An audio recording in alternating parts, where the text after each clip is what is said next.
New European regulations are leaving a bitter taste for many of Ethiopia's coffee producers. A third of their output goes to the EU. But that doesn't affect the quality of the... It doesn't affect the quality of the coffee. New anti-deforestation regulations set by Brussels demand proof of origin of every consignment. Producers have little choice but to comply. The concept is good. The timing is bad. The financial support is bad. Not all bad, it's the worst you could do. You implement the law and make us not to access the European market, which is a punishment, like a sanction. But look, China, supporting the Chinese companies financially in order to grow the business, to buy African coffees. Look what the European Union does. Nothing, not only nothing, increase the burden to us. Small farmers have been offered training to understand how they can grow coffee more sustainably.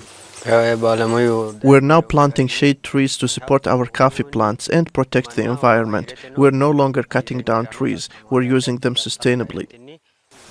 EU coffee consumption is responsible for almost half of global coffee-related deforestation, according to a French government report. Now, being able to trace the origin of these beans is a potentially powerful new tool in promoting sustainable agriculture, but it puts a heavy burden on millions of smaller farmers in developing countries who've contributed the least to climate change. We register farmers. To comply with the EU, an army of certification officers are mapping coffee farms across the country. It's been challenging because at first some farmers weren't aware why this is necessary. We've now completed 75% of the mapping. I'm aiming to log 5,000 farms by the end of the year. But there are at least 4 million small-scale coffee farmers in Ethiopia.